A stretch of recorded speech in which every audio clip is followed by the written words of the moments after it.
Hello again. Carola Strasner from FH Münster University of Applied Sciences here. I will be taking you through food system distribution.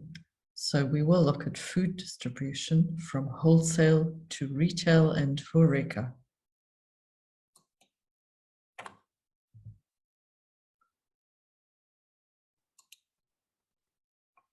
After working through this lecture, you should be able to understand the basics of food distribution, to explain the power relations between actors, and to analyze selected cases of food distribution. So what we will look at in this lecture will cover distribution channels, in particular wholesale, retail, and HoReCa channels. We will look very briefly at e-commerce and then give our attention to dominant and alternative food distribution approaches. So let's enter the world of food and beverage distribution in food systems. Bear in mind that we are focusing on how agricultural products, raw or otherwise, reach us, the end consumers, however long or short, and by whatever means of transport. This is our focus. What is a distribution channel? A distribution channel is a path that a product or service could take on its way to the intended consumer. Note that this distribution channel is downstream of the producer. The name we give to the path up until the producer is the supply chain, and that is upstream from the producer. We distinguish between two broad types of channels. The indirect distribution channel is one where companies are using an intermediary to bring their product or service to the customer or consumer. The other is the direct distribution channel. It's one where the company or producer sells directly to the consumer. Can you think of a few examples?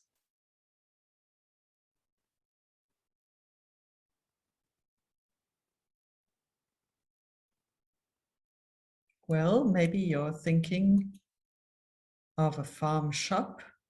That would be an example of a direct distribution channel. Or a farmer's market with farmers' own produce. Also farm-run vending machines. And farm pick your own or you pick approaches. And street sales, and also some delivery service. These could all be examples of direct distribution concepts.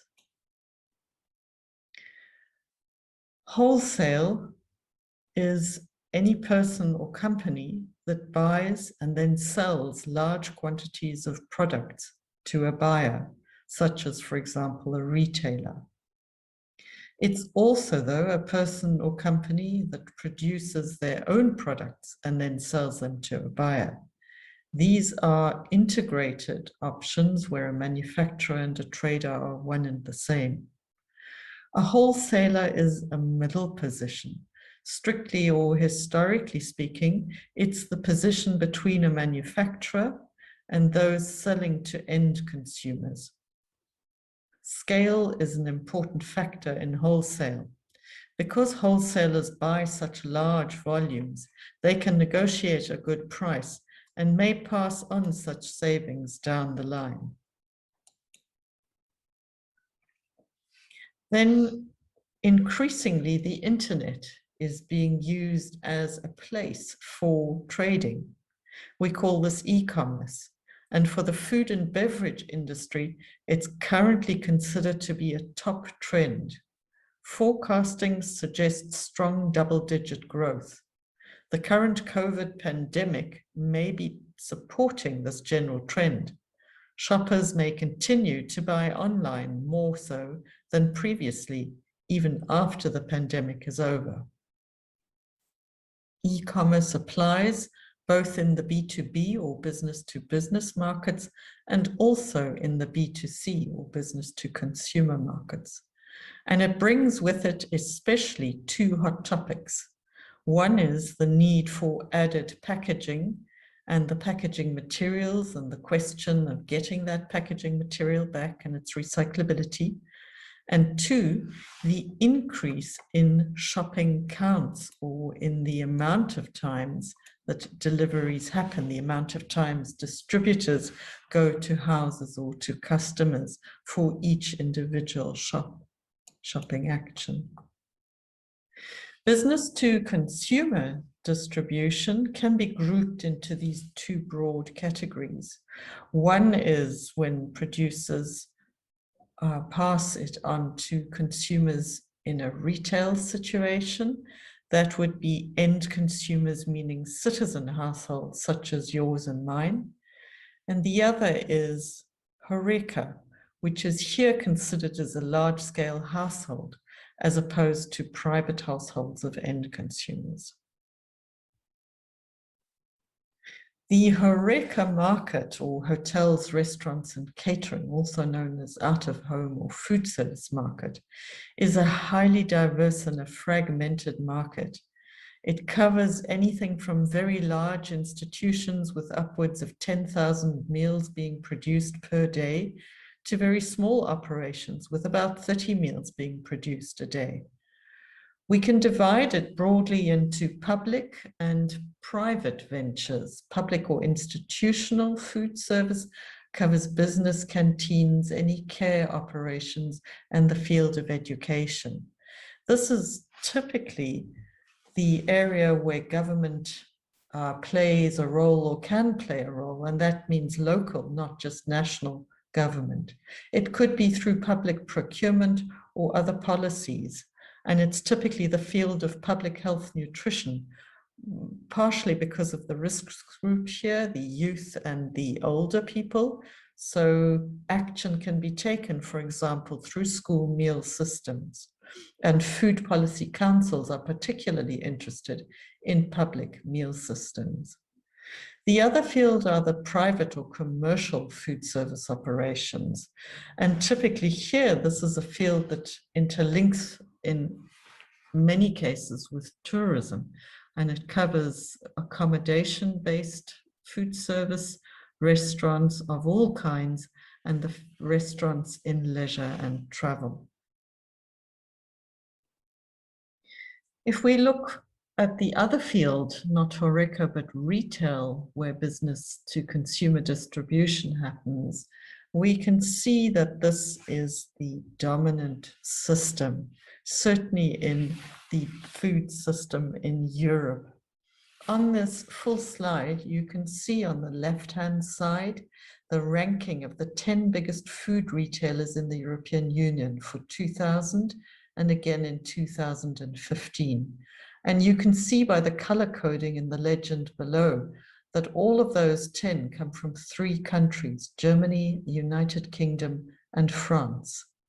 In the center of the slide, in the green columns, you can see the number at the top and the size below of grocery store outlets in the 10 largest EU countries.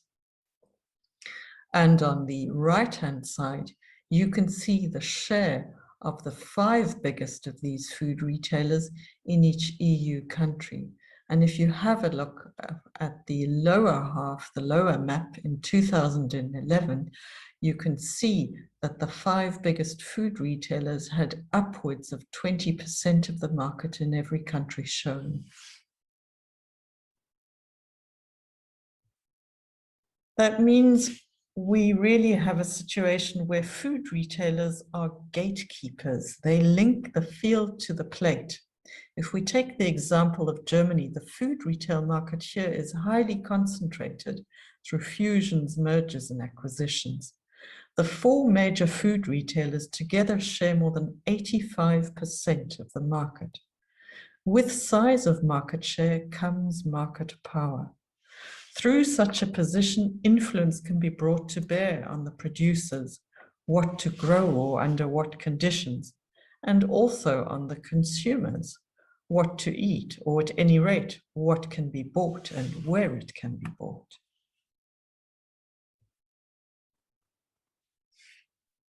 In both developing and emerging economies, the food and retail business continues to become more and more concentrated. Here we see the situation globally. Many are increasingly stocking their own products, meaning they're working with private labels and asking manufacturers to produce according to their specifications. Here you can see the top 10 retailers worldwide. Not just the retailing market is highly concentrated, but also the manufacturing market is concentrated. On this image, you can see the shares of the 4 biggest manufacturers in each of the selected markets. If you look at the bottom middle of the slide, you can see the figures for the globe, for the world. And for example, starting with the circle on the left-hand side, you can see that the 4 biggest breakfast cereal manufacturers share 62% of the global market. For baby food, the 4 biggest manufacturers share 60% of the market, for soups 50%, and for sweets 33%. So these are significant market concentrations. Such concentrations in trade and in manufacturing makes it very difficult for artisans and small-scale traders to enter such markets or to stay in such markets. What are some of the drivers of channel choice? Well, the market research company studied this in 56 countries back in 2011. And they asked people on the factors influencing the decision where they purchased their food. Top in all regions was price. And certainly small actors cannot compete on price against the big ones. Health played a role, transport costs played a role, packaging played a role, the higher nutritive value played a role in Middle East, Africa, and Latin America, and food allergies in Asia Pacific. But for all of these regions, price was the main issue, the main factor. So is there any chance for alternative distribution approaches? Well, yes, there are. For example, there are short food supply chains, or SFSCs. SFSCs are defined as supply chains involving a limited number of economic operators that are committed to cooperation and local economic development and close geographical and social relations between food processors, producers, and consumers. And these usually happen in conjunction with local or localized food systems. There are additionally alternative approaches such as renting or leasing or adopting or sponsoring. And that may be a farmer, a cook, it may be a piece of land, it may be a vine or an apple tree, or it may be a cow or a hen. All of these are in existence.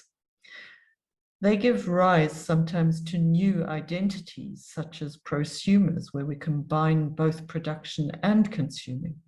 And then there are even approaches that bypass the market, such as foraging for food. At the moment, so far, none of these alternative distribution approaches play a significant amount in terms of volume. To finish off this lecture, I would like you now to go to the website of Taikai Coffee.